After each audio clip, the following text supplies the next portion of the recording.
नमस्कार, मैं अजय कुमार शर्मा और आप देख रहे हैं एजुकेशन नगरी और अभी मैं मौजूद हूँ जोगाराम पटेल के यहाँ। दरअसल आप देख रहे होंगे कंप्यूटर अनुदेशक के जो वैकेंसी निकली है, जो कि 23 अगस्त को एग्जाम होना है, उसी को चलते आज अभ्यर्थी यहाँ पहुंचे हैं। उनकी अगर बात की जाए कैटेगरी की, तो कैटेगरी पे अलग-अलग सीट जो दी गई है, उसमें कई सीटें मायने समझा रही है। जनरल, ओबीसी, ईडब्ल्यूएस और एमबीएस की जो सीटें हैं, उनमें कई सीटें तो एक्स सर्विसमैन को दे दी गई है।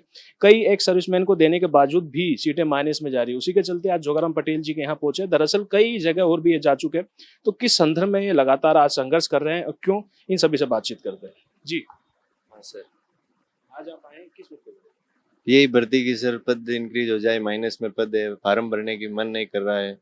करे तो करे क्या, हम घूम रहे हैं, आप भी देख रहे हो धरातल पर इस भरी धूप में, कभी इस मंत्री के पास कभी इस मंत्री के पास, फिर भी अभी तक हमारी सुनवाई कहीं नहीं हुई है। ना हमें कोई आस लग रही है कि कुछ होगा, इसलिए इधर उधर भटक रहे हैं। अब आज देखो, आज सर ने हमें ज्ञापन दिया, देखो क्या बात होती है। यही है। आप जोगाराम पटेल जी के पास आज गए हैं, तो क्या अब तक उन्होंने जवाब? जवाब तो क्या, कोई भी संतोषजनक जवाब कोई भी मंत्री या प्रभारी अधिकारी को जवाब दे ही नहीं रहा है। पहली बात तो ये जोगाराम पटेल जी से मिलने का ये एक माइंड का साइकिल था कि कानूनी विधि प्रभारी मंत्री हैं तो कानून सबको समानता का हक देता है, तो मन था कि एक बार इनसे मिलकर हम अपना हक मांगें।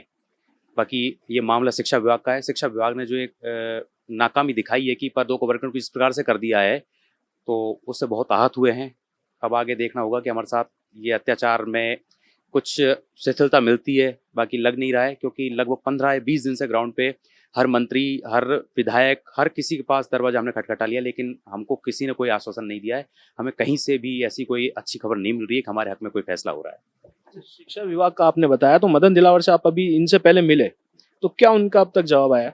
जवाब क्या है कि उन्होंने यही जवाब दिया है कि अभी मीटिंग है और हम दिखवा लेंगे पदों का वर्गीकरण, हम उस पर थोड़ा और गौर करवाएंगे, तो ये बोला गया है। अंदर आज आप गए, जोगाराम पटेल गए, तो उन्होंने क्या जवाब दिया आपको? उन्होंने बोला कि ठीक है, मैं बात करता हूँ कि भाई आपकी ऐसी विडंबना है। तो जोगाराम पटेल जी से भी मिले हैं इससे पहले, यानी कि हम, तो उन्होंने बोला कि आपको ये शिक्षा विभाग का मैटर है तो मदन दिलावर जी से मिलना चाहिए। भाई उनसे, मदन दिलावर जी से मैं भी बात कर लूँगा, इस मैटर में आपकी बात रखूँगा, आज ही बात कर लूँगा। उन्होंने ऐसा संतुष्टिपूर्वक जवाब दिया है कि भाई मैं बात कर लूँगा। लेकिन हमें लग नहीं रहा, ना हम संतुष्ट हैं। क्यों? हर किसी के पास हम मिल चुके, हमें कहीं से भी यानी कि संतुष्टिपूर्वक जवाब नहीं मिल रहा। इससे पहले हम शिक्षा मंत्री जी से, मदन दिलावर जी से भी मिले हैं, तो उन्होंने ये बोला है कि अगर आपका ऐसा कोई मुद्दा है तो मैं बात करता हूँ, आज की कोई मीटिंग है उसमें आपकी ये बात होगी तो हम करेंगे। लेकिन हमें लग नहीं रहा, ना कोई संतुष्टिपूर्वक जवाब मिल रहा। अगर पूरे मामले की बात की जाए, तो किन मुद्दों को लेकर आप अलग-अलग स्थान पे जा चुके हैं, मंत्रियों से मिल चुके हैं आज? आज तो यानी कि मदन दिलावर जी से मिले हैं, और हमारी तो यही थी कि भाई जनरल, ओबीसी, ईडब्ल्यूएस और एमबीसी, इनमें जो भी पद आए हैं तो हमारा तो यानी कि सामान्य जो हैं अभ्यर्थी हैं उनका कोई पद नहीं है। अगर हम 100 में से 100 नंबर भी लेकर आते हैं तो हमारा कोई सिलेक्शन नहीं है। हमारा यानी कि कोई औचित्य नहीं है यानी कि फॉर्म भरने का। हम किस बेस पे फॉर्म भरे, किस बेस पे लड़े? अगर इस भर्ती में कोई भी लड़ता है आदमी किसी भी चीज़ पे, यानी कि अपन चलते हैं तो उसको आगे का टारगेट दिखता है। हमें इस चीज़ से रिलेटेड कोई टारगेट ही नहीं दिख रहा। हम किस बेस पे लड़े, किस बेस पे यानी कि फॉर्म भरे? हमने अभी तक किसी ने फॉर्म भी नहीं भरा है। किस बेस पर फॉर्म भरे तो किस बेस पर लड़े? हमारे पास कोई वही नहीं है।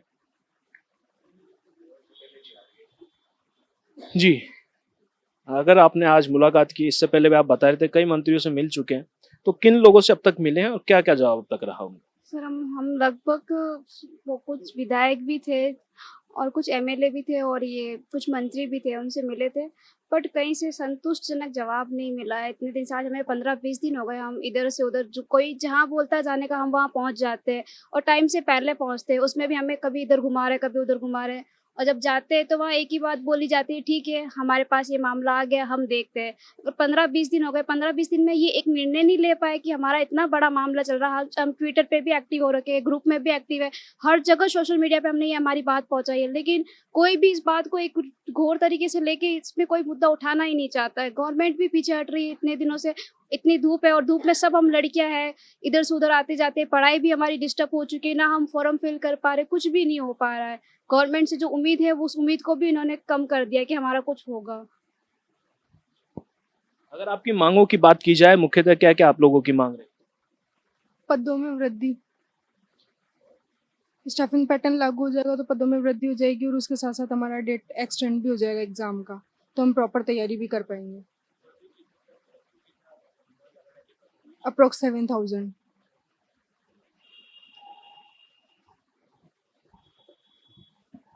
मेरा आपसे आखिरी सवाल ये है कि अगर मान लो आप लगातार संघर्ष कर रहे हैं, बातचीत कर रहे हैं, अगर बातचीत नहीं बन पाती है तो आगे क्या क्या रुक रहेगा? एग्जाम की तारीख नजदीक है।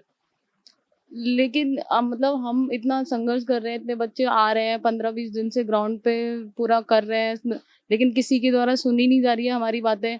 अगर हम पेपर ही नहीं दे पाए तो फिर हमारे पढ़ने का क्या ही मतलब, हमारी डिग्रियां किस काम की।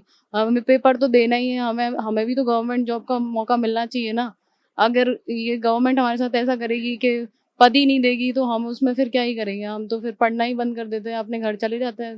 हम यहाँ पे रेंट पे रह रहे हैं, पीजी में रह रहे हैं, अपने घर वालों के पैसे जा रहे हैं।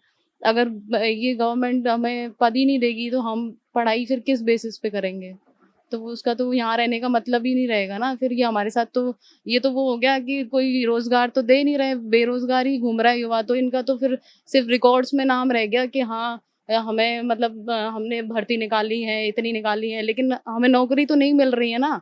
पद तो वही खाली रह रहे हैं और उन्हीं को ही वापस निकाल रहे हैं, तो इससे तो कोई मतलब है नहीं। तो वही है, फिर तो क्या क्या पढ़ेगा युवा? युवा घर जाके बैठेगा, अपने देखेगा कुछ? तो देखा आपने, कंप्यूटर अनुदेशक के कैंडिडेट थे। दरअसल अगर बात की जाए तो काफ़ी समय से राजस्थान और राजस्थान पूरे भारत में पेपर को लेकर बड़ी मामला चल रहा है। लेकिन अगर कंप्यूटर अनुदेशक की बात की जाए तो 3,415 वैकेंसी निकली, उसमें से एक सर्विसमैन को पदे दे दिए गए। कई पद तो जैसे कि ओबीसी, एसटी, के अलग अलग विभाग में, ईडब्ल्यूएस में जो बांटा गया अलग अलग कैंडिडेट में, उनमें कई पद तो माइनस में चले गए, जैसे 2 या 4 के समथिंग कई पद तो माइनस में गए। तो मुख्यतः इन लोगों की मांग है कि पद जो है वो बढ़ाया जाए, जो पद इन्होंने दिए हैं उसको पद को बढ़ाया जाए। और दूसरा इनकी मांग है कि जो है एग्जाम डेट मुख्यतः वो तारीख भी बढ़ाया जाए, ताकि इनको समय मिल पाए और अधिक से अधिक जो कि इनकी सीटें वो कंप्लीट हो पाए। लेकिन मुख्यतः एक्स सर्विसमैन को ये पद सभी एक्स सर्विसमैन के लिए कर दी गई है। उसी के चलते ये लोग अब लगातार संघर्ष कर रहे हैं और दर बदर राजनेताओं के लोगों के पास जा रहे हैं, अपनी एक गुहार लगा रहे हैं। फिलहाल इन लोगों की सी बातों से भी समझ में आ रहा है कि मुख्यतः अभी तक इन लोगों की बात को किसी ने गहनता से नहीं लिया, और शायद अगर कोई ले पाए तो बढ़िया बात है, नहीं तो अन्यथा इनका संघर्ष यूं ही व्यर्थ जाएगा। फिलहाल संघर्ष जारी है, देखना है कि आगे सब कुछ क्या रहता है इनका, क्या डेट बढ़ पाती है, क्या इनकी मांगे जो 7,000 पद हैं वो हो पाते हैं। ऐसे ही न्यूज के लिए बने रहिए एजुकेशन नगर न्यूज पर। नमस्कार।